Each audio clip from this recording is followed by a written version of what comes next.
He came back. After 15 years, after everything. He came back in a car that cost more than most people earn in 10 years. He came back with a name that business people in 3 countries knew. He came back as a billionaire. And his mother was on the ground, begging.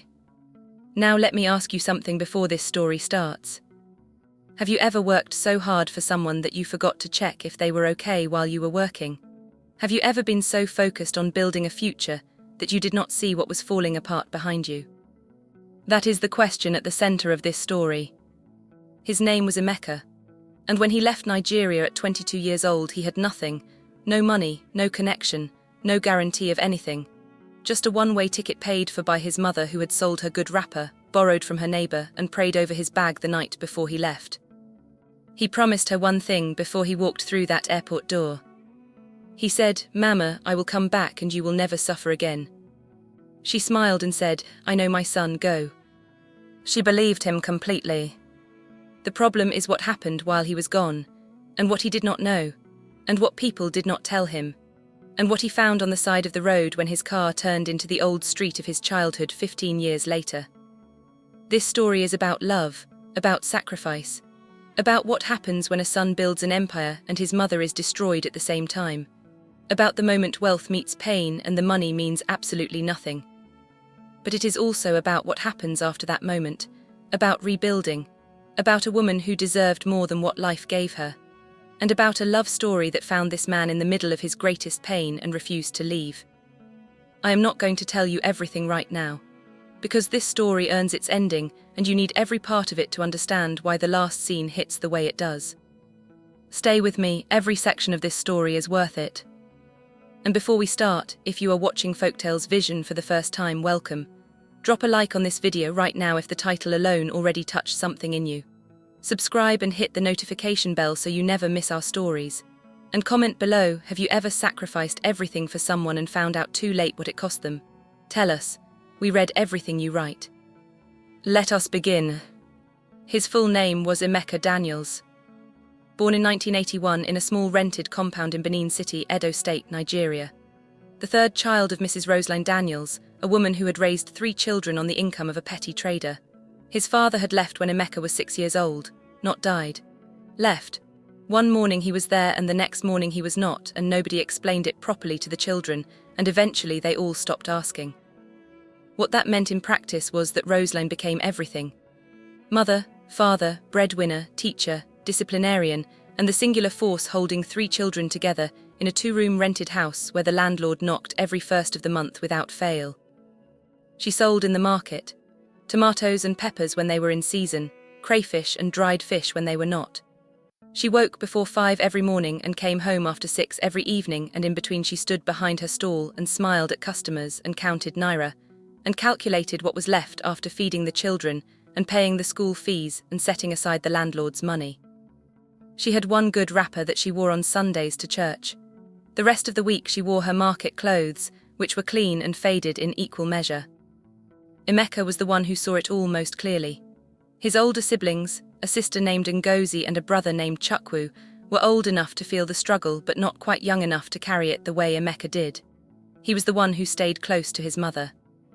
He was the one who came with her to the market on Saturdays, who helped her set up the stall before school, who counted the remaining money with her on Sunday evenings when she thought the children were asleep, and she spread everything out on the kitchen table and tried to make numbers work that did not want to work.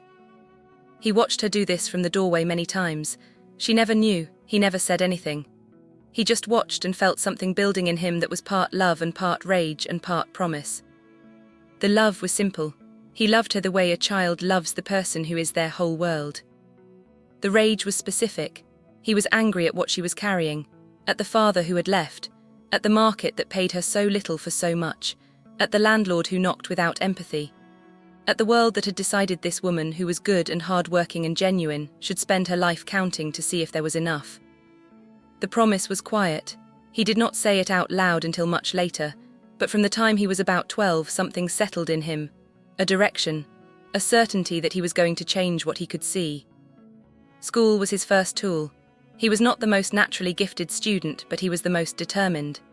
He studied with the focused stubbornness of someone who knows that education is not about the subject, it is about the door, and he needed the door. He passed his WAC with results good enough to enter university. He got into the University of Benin to study business administration. During university, he did what many students did, small buying and selling on the side, helping friends run errands for a fee, tutoring younger students. It was not a business. It was survival plus ambition packaged into the same small income. At university, he met a man who would change his direction completely. A lecturer named Dr. Obi who taught business strategy and who had a habit of speaking to students after class if they asked the right questions. Emeka always asked the right questions. One afternoon after a lecture, Dr. Obi said to him, "Emeka, you understand things structurally. You see the skeleton of how things work. That is not common. Where are you going after this?" "I don't know yet," Emeka said honestly. "Think about going abroad," Dr. Obi said. "Not to run away, to learn, then come back and build something that uses what you learned." Emeka carried that sentence for 3 years. He graduated, he came home. He worked for 2 years at a small trading company in Lagos, saving everything, telling his mother it was temporary. She did not fully understand what temporary meant, but she trusted him. Then he told her his plan. He was going to London. She looked at him for a long time when he said it. "London," she repeated, not a question, just the word, sitting between them at the kitchen table in the evening. "Yes, Mama." "For how long?" "I don't know yet, until I build something." She was quiet. He could see her calculating things he could not fully see, her age, her health, the market stall, the 2 rooms, what it would mean to be here without him. "I will send money," he said. "Every month, whatever I make, I will send some." "I don't need money," she said. "I need you to be okay." "I will be okay. Promise me." "I promise you." She looked at her hands on the table. Then she looked at him. Her eyes were the eyes of a woman who had spent 20 years holding things together with sheer will and quiet love. "Then go," she said. "Go and build something that your father could never imagine." It was the most direct thing she had ever said about his father. He left 3 weeks later.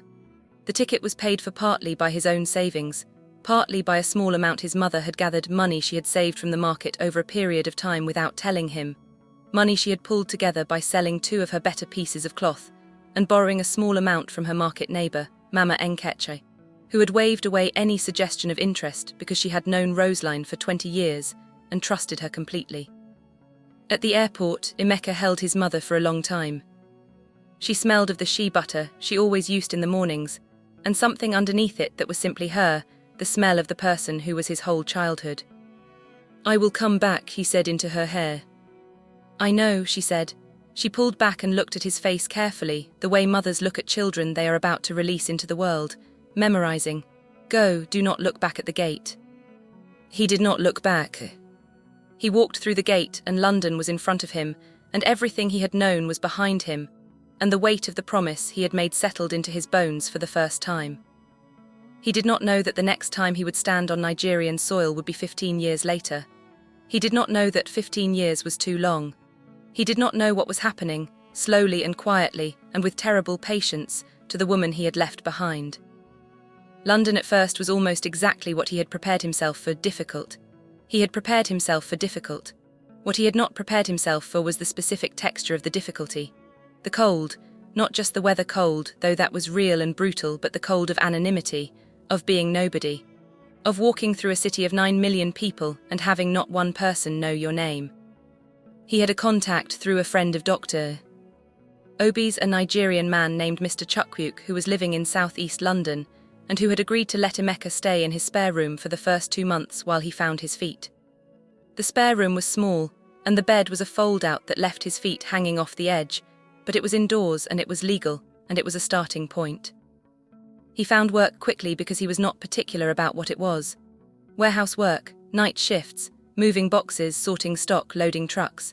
The pay was legal minimum wage and the hours were long, and the men he worked with were from 6 different countries, and they all had the same expression, not defeated, but recalibrated. The expression of people who have chosen temporary hardship for future possibility and are committed to the transaction. He sent money home to his mother every month without fail. Sometimes the amount was small. Sometimes it was almost nothing after rent and food and transport. but he sent something because the sending was the promise made physical. He called her every Sunday. They talked for as long as his phone credit would last. She told him about the market, about Mama Nkeche, about what Ngozi and Chukwu were doing. He told her things were going well, which was half true. Things were going as well as they could go for someone who had arrived with nothing and was rebuilding from below zero. What he did not tell her was the nights when he sat on the fold-out bed after a 10-hour shift and wondered what exactly he was doing. Not despair exactly, just honest uncertainty.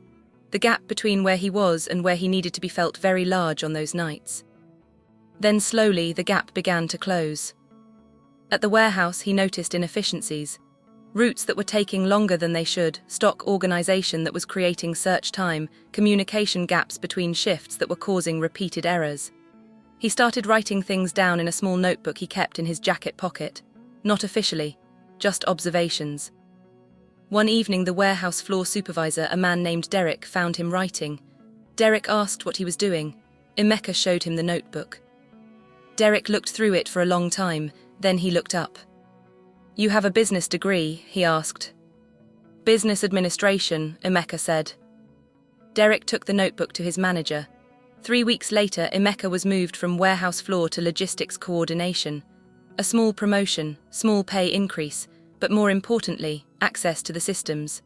Access to how things actually worked at a scale beyond the floor. He learned everything.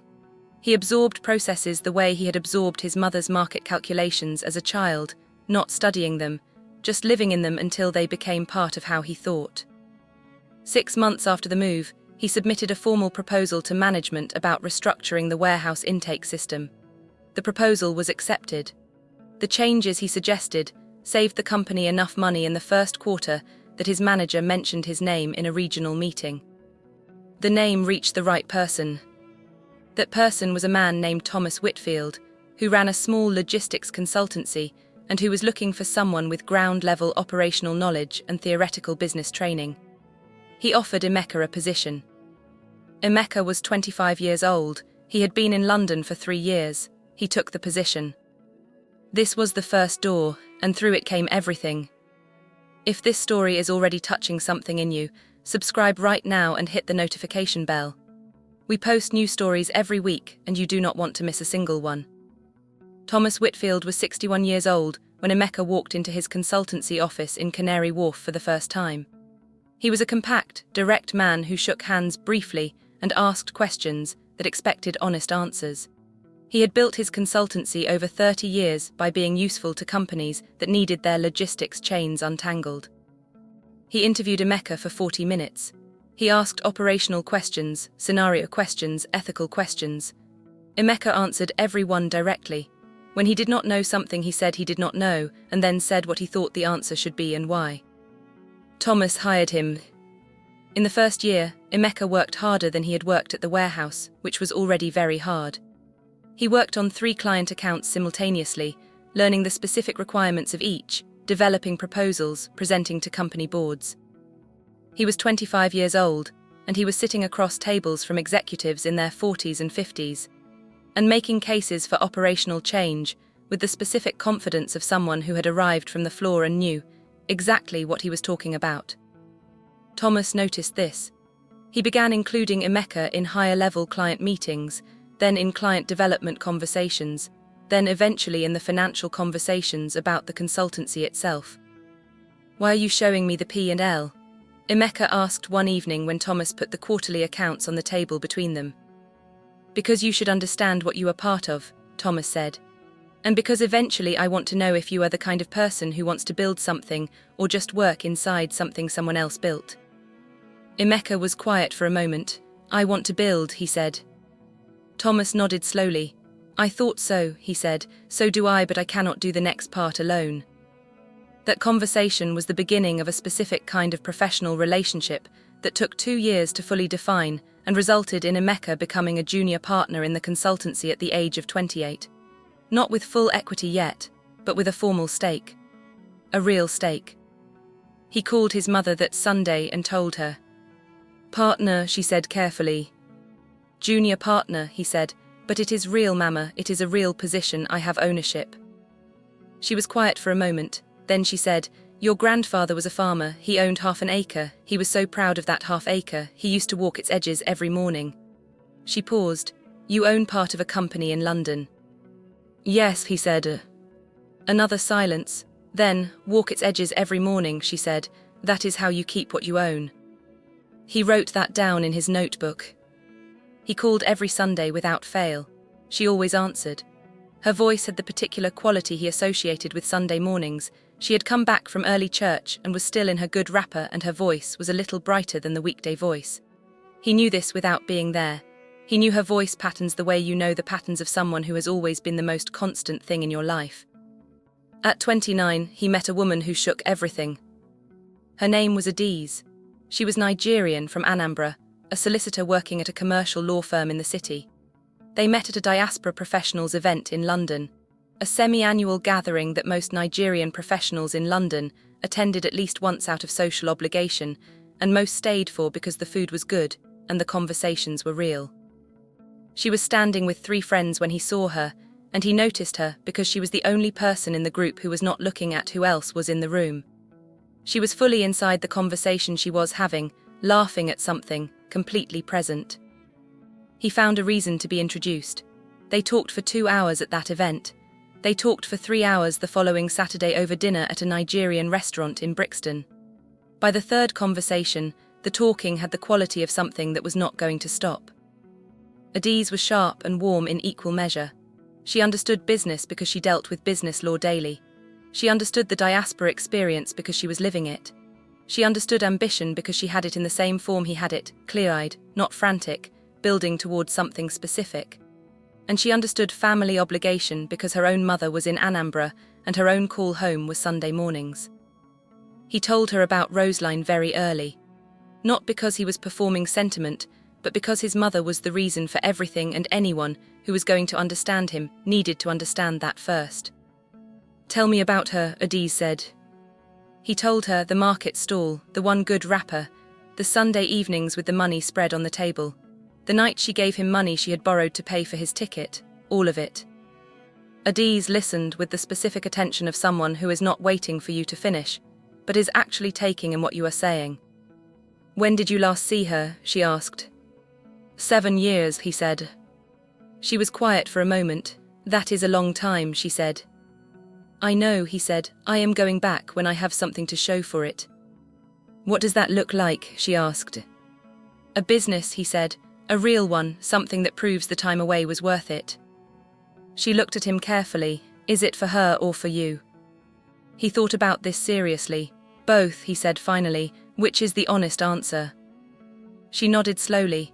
Good, she said. The honest answer is always the right one. They were together from that conversation forward. Not officially defined immediately. They were both adults who had seen enough to be careful, but from that dinner in Brixton, something settled between them that both of them understood was not going to leave. At 31, Emeka made his most important professional decision. He left Thomas's consultancy. Not badly, not in conflict. Thomas knew it was coming. They had talked about it for 2 years. Thomas even helped structure the transition, helping Emeka use his partnership equity to buy out a portion of one client relationship that became the foundation of his own venture. He registered his company, Daniels Logistics and Operations Limited, a logistics consultancy and supply chain management firm. It was not a start from scratch. He had 5 years of serious industry experience, a network of contacts, 3 client relationships he had developed personally, and Adiz who helped him with the legal structuring. The first 3 years of the company were hard in a different way from before. Not survival hard, strategy hard, building a client base while maintaining quality on the existing relationships, making payroll, making the decisions that company owners make that employees never see, the ones at midnight when the numbers are not cooperating and the phone is not ringing. He worked, he pushed. He sacrificed weekends and sleep and comfort. And he called his mother every Sunday. She was always fine, the market was going. Mama Nkeche was well, Ngozi had moved to Abuja, Chukwu was managing. She always ended the call with the same words, I am proud of you, Emeka, come home when you are ready. He always said, soon mama, soon. By 35, Daniels Logistics had offices in London and Frankfurt. 15 full-time staff. Annual revenue that had crossed a threshold that made it a real company in any serious definition. He had 2 major European clients and 3 African continent contracts he had pursued deliberately, because the African market was where the growth was, and he had always known he would return, and he wanted to return with something that could be rooted there. By 38, he had sold a minority stake in the company to a private equity firm, a deal that valued the business significantly and put a number in his bank account.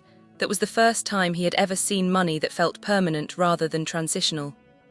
That was the moment, technically, that he became a millionaire. He told Adiz that evening. They were at home in their flat in East London. They had moved in together 2 years earlier, which had been a conversation and a good one. Millions, she said. Yes, he said.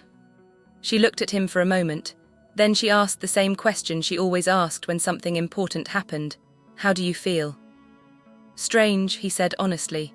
Like the number is real, but I am not quite inside it yet. She nodded. You will be, she said, and then you will want to do the next thing. He smiled. Is that bad?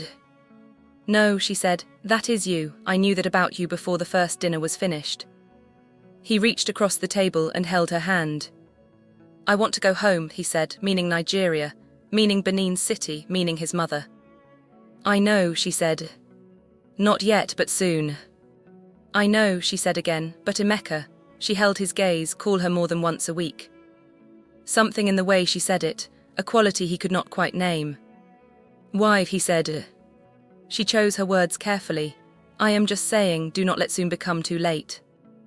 He increased his calls to 3 times a week after that conversation. His mother always answered. She always sounded fine. Fine was the word she used most. Fine was the answer she gave because she was the kind of woman who did not want to be a burden to the son who had left and was building and trying. Fine was what she said. Fine was not what was happening. He did not know this yet. By 40, he had rebuilt the company after the private equity partnership into something bigger and cleaner than before. He had expanded into supply chain operations specifically for African markets, West Africa, East Africa, logistics infrastructure development. He had offices now in London, Frankfurt and Nairobi. He had 42 staff. He had also made real estate investments, quietly, on Adiz's strong advice, through a property management arrangement in Nigeria that she had helped him set up during a brief visit 3 years earlier. He had also, on a Tuesday evening in February in his living room, proposed to Adiz. She had said yes before he finished the sentence. Then she looked at the ring and said it was beautiful. Then she cried a little, which she would later describe as being from relief that he had finally gotten around to it. The wedding was planned, a date was set. A venue in Lagos. They both agreed on Lagos because it made sense geographically and because both their families could gather there more easily.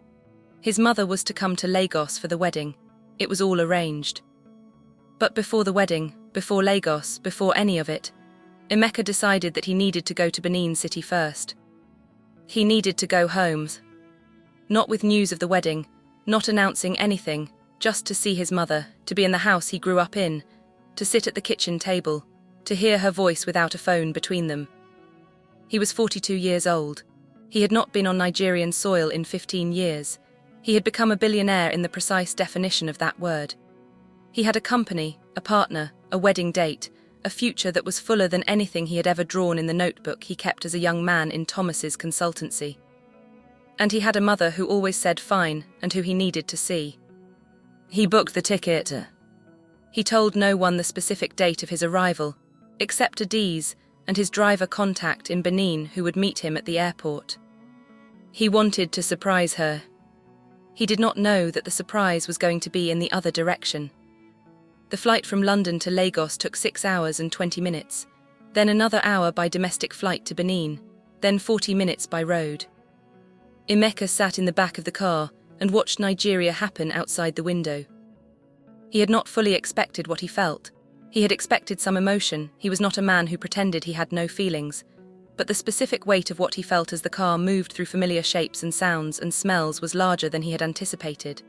The roadside food sellers, the particular quality of Nigerian dust, the specific green of the trees, the way the light landed differently here than anywhere he had been in 15 years. He pressed his face slightly toward the window the way a child does. His driver, a man named Edit who had driven his family in Benin City for decades, glanced in the rearview mirror. "Welcome home, sir," Edit said. He said it quietly and without performance, and it was exactly the right amount. "Thank you, Edit," Emeka said. They drove in silence for a while. Then Emeka said, "How is she?" A pause, just a half-second, just long enough. "She is there, sir," Edit said. "Not fine, not good. There." Emeka noticed the precision of the word but did not examine it yet because they were approaching the area where he grew up, and his attention was pulled by the familiar streets and the familiar sounds. They turned into the compound road. That was when Edit slowed the car without explanation. Emeka looked through the windscreen. Ahead of them, a small group of people had gathered at the side of the road. Not a crowd. 7 or 8 people standing in a loose circle looking down at something. Edit stopped the car completely. "Sir," he said, "nothing else." Emeka was out of the car before the engine had finished settling. He walked toward the group. They noticed the car, noticed his clothes, the quality of what he was wearing, and some of them moved aside slightly the way people make space for someone they believe has authority. He moved through the gap they made. And he stopped. He did not recognize her immediately. That was the thing that hit him hardest in the first second. He did not recognize his own mother. She had aged in the way that hard years age a person, not just older but worn, as if the years had each taken something specific, and what was left was the essential shape without the substance. She was sitting on the ground at the edge of the road with her back against the low wall of a closed shop. Her clothes were old and thin and not clean. Her hair was barely covered by a torn wrapper she had tied around her head. She was holding out her hand toward the people passing. She was begging her. His mother, Roseline Daniels, the woman who had woken at 5 every morning for 20 years to go to her market stall, the woman who had kept 3 children fed and educated and clothed on the income of a petty trader and the force of her will, the woman who had 1 good wrapper for church, the woman who had borrowed money and sold her cloth to buy him a ticket to London with a promise that she would never suffer again. She was sitting on the ground begging, and people were walking past, and one man nearby was shouting at her to move, because she was in the way of his shop entrance, and she was moving her body slightly to try to make herself smaller. Emeka stood still for 1 complete second. Then everything in him moved at once. He crossed the remaining distance to her in 4 steps. He came down on both knees in front of her on the rough ground. He did not think about his clothes or the people watching or anything except the woman in front of him. "Mama," he said. She looked up at the sound of her name, and her eyes moved across his face with the careful searching look of someone whose sight is not what it used to be. Then she stopped. Her mouth opened slightly.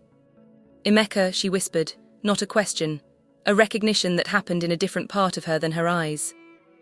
He put his arms around her, and she felt smaller than he remembered, lighter, and she made a sound against his shoulder that was not crying exactly, but was the sound a person makes when they have been holding something for too long and someone finally appears who is strong enough to take it. "I am here, Mama," he said, "I am here." Around them, the small group of people had gone completely still. Edit stood at the edge of the space. The man who had been shouting at her to move had stopped and was looking at the ground. Emeka held his mother and felt the full weight of 15 years pressed down on him at once.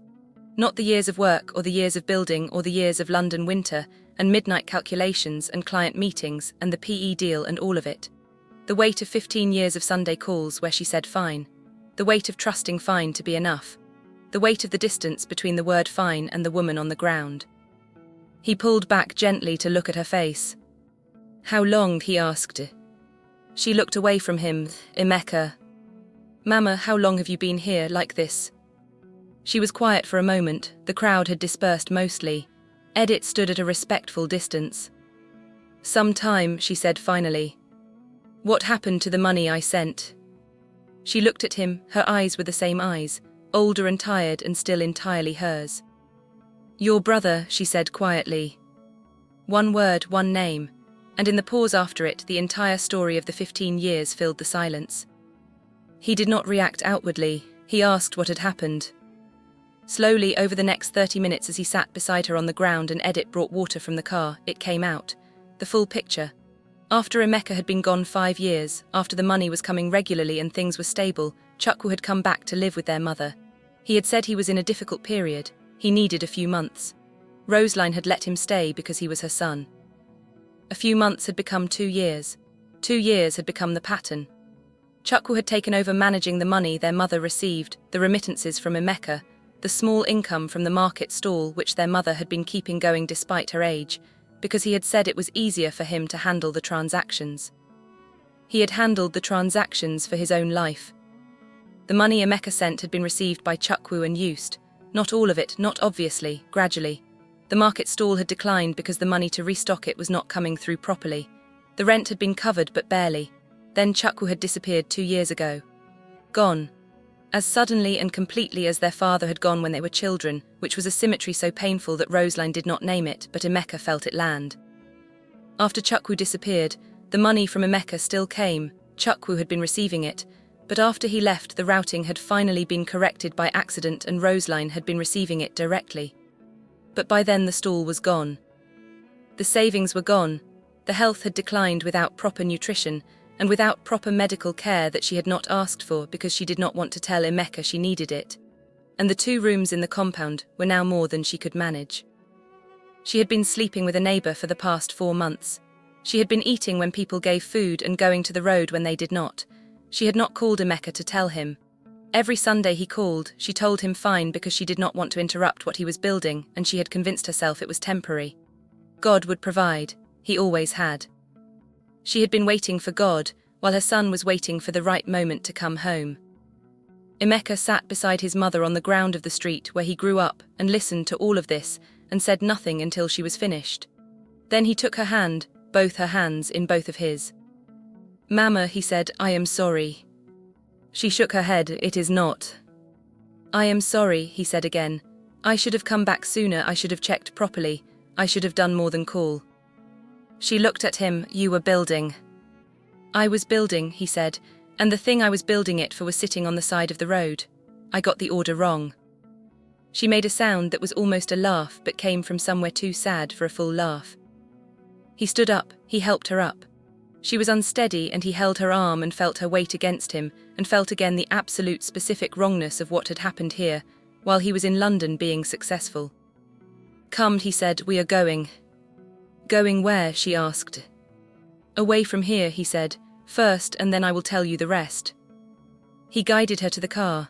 Edith opened the door without being asked. Roseline looked at the car, at its quality, and she looked at her son. "Emeka," she said. She said his name the way she had always said it, the 2 syllables carrying everything she meant but could not fully say. "I know, Mama," he said, "get in the car." He called Adiz that evening from the hotel where he had taken his mother. She answered on the 2nd ring. "I found her," he said. A pause. "Is she okay?" He was quiet for a moment. "She will be," he said. Another pause, then Adiz's voice changed slightly, lower, more direct. "Tell me what you need." "I need you here," he said. "I need your help to do this properly." "I will book a flight tonight," she said. He had not needed to ask twice. He had not needed to explain or justify or talk her into it. She had heard everything in his voice and she was already moving. This was why he had said yes when she said yes. If this story is getting to you, like and subscribe right now. You are going to want to see what comes next. Adiz arrived 2 days later. She walked through the hotel door with one carry-on bag and the specific energy of someone who has assessed a situation in advance and arrived ready to work. She hugged Emeka once, properly, and then she went to the room where Roseline was resting and she knocked and went in. Emeka stood outside the door. He did not hear what was said for the first 5 minutes. Then he heard his mother's voice change. Then he heard something he had not heard in longer than he could remember. He heard his mother laugh. He leaned against the wall and exhaled slowly. Adiz came out 30 minutes later. Her expression was calm and clear, and had the quality of someone who has taken the measure of a thing and knows how to proceed. "She needs a doctor first," she said. "Proper examination, nutritional assessment, whatever she has been managing without." "I know," he said. "Then we need to talk about long-term arrangement," she said. "Not just fixing the immediate, long-term." "I know." She looked at him. "She is a strong woman," she said. "She has been protecting you from this for a long time. She did not want to be a burden." The word landed on him. "She was never." I know, Adiz said, but she believed she was. That is what you need to undo, not just the material things, the belief. He looked at her. He thought, not for the first time, about how fortunate he was that she was the person he had found. The next 3 weeks were the most organized and the most painful weeks of his adult life. Organized because Adiz and Emeka worked systematically through everything that needed to be done. Painful because every task revealed something new about the gap between what he had assumed was happening and what had actually been happening. The doctor, Roseline, was examined properly for the first time in 2 years. She had some deficiencies from inconsistent nutrition. Her blood pressure needed management. Her joints were worse from sleeping in conditions that were not appropriate for a woman of her age. None of it was irreversible. All of it was treatable. The doctor wrote prescriptions and a dietary plan, and Emeka stood beside his mother, while the doctor explained everything and he held her hand, and felt the specific shame of a son who had let this happen even unintentionally. The housing. Emeka had the property contacts in Benin through the arrangements Adiz had set up years earlier. He used them. A proper house in a secure estate, not a mansion because his mother would not be comfortable in a mansion, but a real house, 4 bedrooms, a garden, a proper kitchen, in an area she would know and recognize. He specified the requirements. He was shown options within 48 hours. He chose one. He took his mother to see it. She walked through the front door and stood in the living room and looked around slowly. The room was empty, no furniture yet, but clean and bright and solid. "This is mine," she said. "Yours," he said. "Your name will be on everything." She walked to the window and looked at the small garden. She stood there for a long time with her back to him. "I planted tomatoes once," she said quietly. "In the old compound, they died before they were ready." He remembered. He had forgotten he remembered until this moment. "You can plant tomatoes here," he said. She turned. Her face was doing something complicated that she was trying to contain. "Come here," she said. He went to her. She put both hands on his face the way she had done when he was a child, cupping it, looking at it, the specific touch of a mother's hands that carries the whole history. "You look tired," she said. He almost laughed. They were standing in a house he had just given her, and her first observation was that he looked tired. "I'm okay, Mammoth." "You are not eating enough," she said. "I can see it." "Mammoth." "Tomorrow," she said, "tomorrow I will cook properly." And in that sentence, in the shift from being cared for to caring, he heard something restore itself in her. Something that the road and the hunger and the years had taken. The particular dignity of a woman who feeds people. The particular power of a mother who still has something to give. "Okay," he said, "tomorrow you cook." She patted his face once and turned back to the window. "I will plant the tomatoes in that corner," she said, pointing. The Chukwu situation was harder. Emeka found his brother through contacts in Lagos. It took 4 days and the services of a private investigator. Chukwu was in Lagos, living in a situation that was not good but was not the street. He had financial problems of his own that had accumulated. Emeka drove to Lagos alone. He did not tell Adiz until after he was on his way. She called him when she saw his message. "Do not go angry," she said. "I am not angry," he said. "Emeka." "I am not angry," he said again, more quietly. A pause. "What are you?" He thought about this honestly. "Sad," he said, "and tired, and I need to understand before I decide anything." "Okay," she said, "that is the right thing, call me after." He found Chukwu in a room in a shared house in Mushin.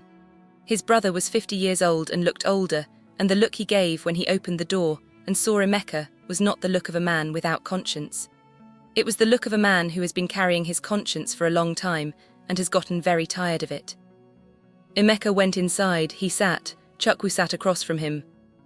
They were quiet for a moment. "I know why you are here," Chukwu said. "Tell me," Emeka said. What came out over the next 2 hours was not a justification. Chukwu did not try to justify it, which was the one thing that kept the conversation from becoming something else. It was an explanation. He had needed the money. He had intended to pay it back. He had made the decision once, and then the decision became a habit before he fully understood what the habit was doing. The habit had been feeding on his mother. Emeka sat with this.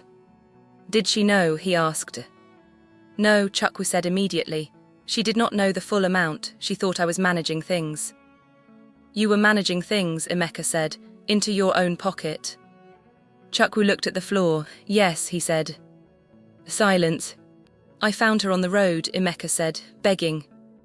Chukwu's face changed, something broke in it. I did not know it had gotten. You did not check, Emeka said. You disappeared. Chukwu said nothing. Emeka sat with everything he was feeling. The anger was real.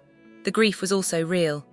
And underneath both of them was the complicated knowledge that Chukwu was his brother, and that his brother had clearly been struggling too, and that none of this had happened because Chukwu was evil. It had happened because Chukwu was weak and had made choices that weak people make and then could not find the way back. I am not going to fight you, Emeka said finally. What you took from her you cannot return that, the years. The hardship that is done, he paused, but you are going to do something. Anything, Chukwu said. You are going to go to her, Emeka said. You are going to stand in front of her and say what happened. Not to me, to her. She deserves to hear it from you. Chukwu was quiet. Can you do that? Emeka asked. A long pause. Yes, Chukwu said. Then come back to Benin with me, Emeka said, and we will start from there. The meeting between Chukwu and Roseline in the new house happened 4 days later. Emeka stayed in the room. Adiz stayed in the kitchen. It was not loud, it was not dramatic. It was a room with a mother and her son and the specific weight of things that needed to be said. Emeka sat against the wall and watched his mother listen to his brother, and watched his mother, who had given everything to her children, find the thing she had always found, grace when it was hardest. She did not forgive easily, but she did not close. She listened, and she looked at her son, and something passed between them that was old and unresolved, and complicated and real. It was not finished. It would not be finished in one conversation. But it was started. After Chukwu left, Roseline sat in her new living room in her new house for a long time. Adiz brought tea. She sat with her for a while without speaking. Later, Emeka found his mother and Adiz in the kitchen. His mother was showing Adiz how to make egusi soup properly. You are putting too much crayfish, his mother was saying. I always put too much crayfish, Adiz said. My mother says the same thing. Roseline laughed. A real laugh. The laugh that Emeka remembered from childhood, sudden and warm and larger than you expected from her small frame. He stood in the kitchen doorway and listened to his mother laugh with the woman he was going to marry, and felt something that was not quite happiness and not quite grief, but was the specific feeling that exists when something lost is found, and when finding it shows you clearly how long it was lost. Subscribe to Folktales Vision if you have not already. Turn on the notification bell. The best stories are coming. 3 months after Emeka found his mother on the road, the house was ready, not just structurally, everything. Adiz had coordinated the interior with a combination of Roseline's practical preferences. Nothing too elaborate. She had said repeatedly, I am not a woman who needs elaborate, and Emeka's insistence that what she got should be genuinely beautiful without being uncomfortable. What they had arrived at was a house that felt like the woman who lived in it. Clean, warm, solid, with light coming in from the right places. A kitchen with a proper gas cooker and a preparation counter big enough to work on. A garden that was already prepared for planting. A sitting room with good chairs and proper cushions and a television, which Roseline had resisted until Adiz pointed out that she could watch the news and her church programs, and she had reconsidered. On the day Emeka brought his mother to see the finished house, he walked her through every room. She touched things as she moved through. The wall, the window frame, the kitchen counter. The way she touched them was the way she had once touched the sewing machine in the small room of the rented flat, not assessing value, just establishing that something was real. In the garden, she stood for a long time. The corner where she had said she would plant the tomatoes had been properly prepared. Emeka had asked the gardener to leave it specifically untouched, just soil, ready, waiting. She looked at the corner. You remembered, she said. I remembered, he said. She knelt down at the edge of the prepared soil. At 71 years old, slowly she put her hand in the soil and felt it between her fingers. Good soil, dark and rich and ready. I will need seeds, she said. I have them, he said. He produced a small paper packet from his jacket pocket. Tomato seeds. He had gone to 3 markets before finding the specific variety she had always grown. She looked at the packet and she looked at him and she said, You are too much. He sat on the garden step and watched his mother plant tomatoes. She worked slowly and carefully, pressing each seed in with her thumb, covering it, moving along the row. Her hands in the soil with the same steady patience that he had watched in the market, behind the stall at the kitchen table. Those hands, everything they had carried. "Mama," he said, "there is something I need to tell you." She kept working. "Tell me."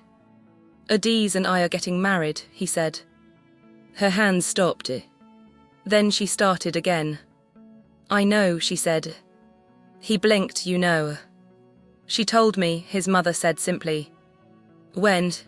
3 weeks ago. She was still planting. When I asked her directly, because I could see it was coming and I did not want to wait. He stared at the back of his mother's head. "You asked her directly." "I am old," Rosalind said. "I do not have time to wait for people to announce things." She patted the last seed into the soil and sat back on her heels.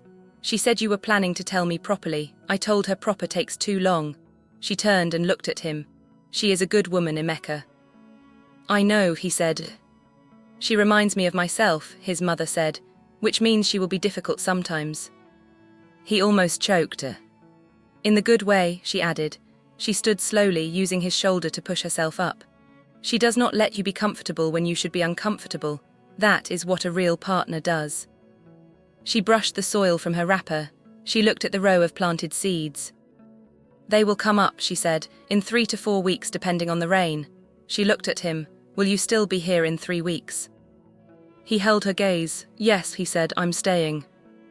She looked at him for a moment, as if measuring whether he meant it. "Good," she said, and she went inside. The wedding happened 2 months later in Lagos, at a venue that was beautiful without being unreasonable, which had been Adi's instruction to the event coordinator, and which had taken several conversations to achieve. Both families were there. Roseline sat in the front row in a wrapper that Adiz had taken her to choose, a deep burgundy that she had said immediately was the one and had refused to look at anything else. Emeka stood at the front of the room and watched his mother be escorted to her seat by Edith, who had been invited specifically for this, and he watched her sit and adjust her wrapper and look around the room with the specific expression of someone who is permitting themselves to accept something good.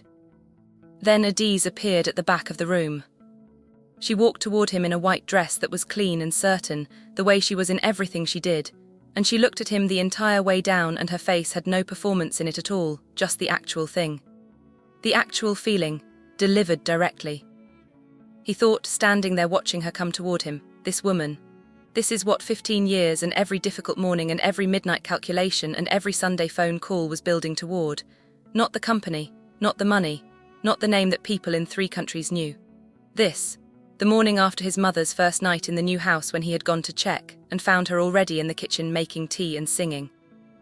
Adiz's hand on his arm when the legal papers for the new house were signed, and he had been struggling to breathe past the weight of it. This moment, her walking toward him with nothing hidden. They said their vows. Adiz's voice was clear and did not shake. His voice was steady except for one word, the word always, which got slightly caught, not because he did not mean it, but because he meant it more than the word could carry. From the front row, Rosalind watched everything. When the vows were done and her son and his wife were standing together, Rosalind did not cry. She had cried at the house, privately, the first morning she woke up in her own bedroom. She had processed her crying already. What she did was nod. Once, the specific nod of a woman who has been waiting for something and has finally seen it arrive. That evening, at the reception, Emeka found himself standing with his mother for a few minutes away from the crowd. "Are you happy, Mama?" he asked. She considered the question seriously, not quickly. "Yes," she said, "I am." He exhaled. "Are you?" she asked. He thought about it with the same seriousness she had given the question.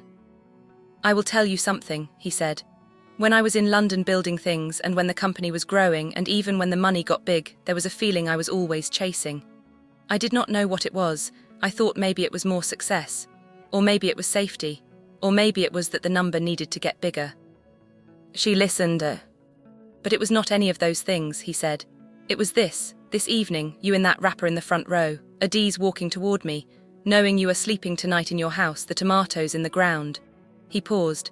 "This is what I was building toward, I just did not know how to say it until tonight." Rosalind was quiet for a moment. Then she said, "Your grandfather used to say a man builds a house, a woman builds a home, and a son who loves his mother builds both. He looked at her. "You built both," she said simply. He put his arm around her shoulders, and she leaned slightly against him the way she had not since he was a boy, and she was strong enough to carry everything. They stood there for a while, and the party moved around them, and the city lights came on outside the windows, and somewhere in the room Adiz was laughing with someone, and the sound of it came through the noise the way her presence always found him in any room. His mother eventually patted his arm once. "Go," she said, "go to your wife. I am going to find Mama Nkeche. She came from Benin and I have not sat with her yet." He watched her move through the room, slowly but independently, her burgundy wrapper among all the colours, her head up. He went and found Adiz. She was talking, but she saw him coming and she turned, and she did the small thing she always did. She held out her hand toward him without looking at it. Just extended it sideways, certain he would take it. He took it. "Are you okay?" she asked quietly, still half in the conversation with the other person. "Yes," he said. She squeezed once, she continued talking. He stood beside her and held her hand, and looked across the room to where his mother was settling into a chair beside Mama Nkeche, both of them already deep in a conversation, and felt something that he did not have a single word for. Something that required all of it, the 15 years and the warehouse nights, and the notebook and Thomas, and the PE deal, and the Sunday calls, and the road where he found her and the kitchen where she laughed and the garden corner where she planted the seeds.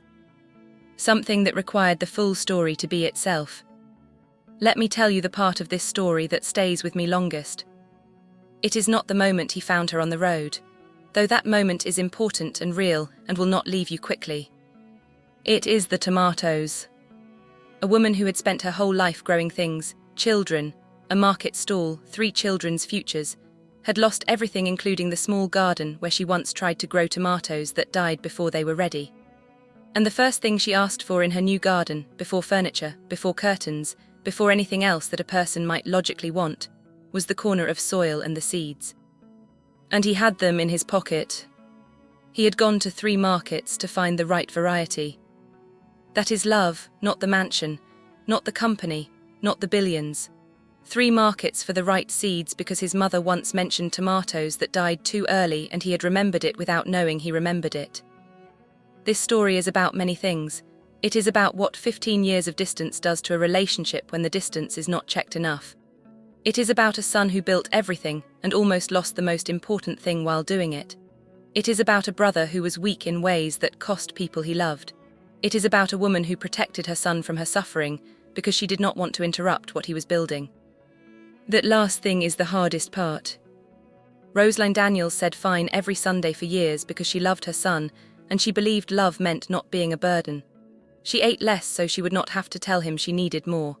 She slept in a neighbor's room so she would not have to tell him the rent was gone. She went to the road because she did not want to be the person who interrupted his success. There is a lesson there that is painful and necessary. The people who love us most are often the people least likely to tell us when they need help. Because love, in its truest form, tries to protect, it tries to carry, it tries not to add weight to the people it loves. Which means that the people we love most are also the people we need to check on most carefully, not just call. Check, go, see, be present enough to notice what fine is covering. Emeka could not have known. He called every week. He sent money every month. By any measure of what a son abroad could do, he was doing it.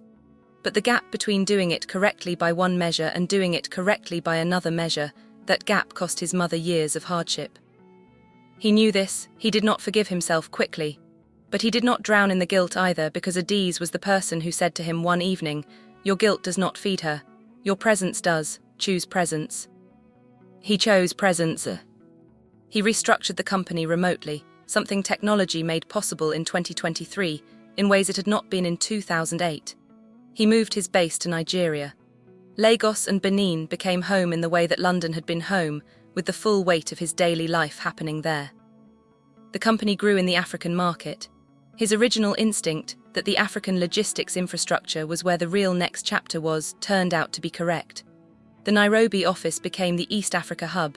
A new West Africa office opened in Accra. He was building the thing he had always said he would build. And every time the building got heavy, every time the decisions piled up and the midnight calculations returned, he drove to Benin. He sat in the garden with his mother. He watched her check the tomatoes. The first harvest came 6 weeks after she planted them. Not a large harvest, this was a first crop in new soil, but real tomatoes, red and small and certain. She picked them herself, slowly, one by one, into a small bowl. She made stew. It was the best thing he had eaten in 15 years. He told her this. She said, "Of course it is. The best things take time and the right conditions. You know this, you built a company." "I did," he said. "Your grandfather's half-acre produced the best yam in the village every year," she said. "Not because the soil was different, because he walked its edges every morning." He looked at his wife across the table. She met his eyes and smiled slightly. He had told her this story. She had remembered it. He looked at his mother. "I am going to walk every edge," he said. She spooned stew onto his rice. "I know," she said, "eat." My wonderful viewers, if this story stayed with you, if something in it reached something in you, I want you to do one thing before you continue with your day. Call the person who sent you into the world. Call your mother, call your father. If they are still here, do not wait for Sunday, do not wait for the right moment, do not wait until you have something to show for it. Call now, ask how they are, actually ask. Ask what fine is covering. Because 15 years is too long, and we do not always get the chance to go back and fix what we should have seen sooner. If this video moved you, like it, not for the numbers, for the message, so more people can find this story. Subscribe to Folktales Vision and turn on the notification bell. We are here every week with the stories that need to be told. Share this video with someone who has been away too long, or someone who loves a parent, or someone who just needs to hear a story about what really matters. And comment below. We want to know, is there someone in your life you have been meaning to check on? Someone you have been telling yourself you will visit soon? Go, do not wait. Thank you for watching. See you in the next story.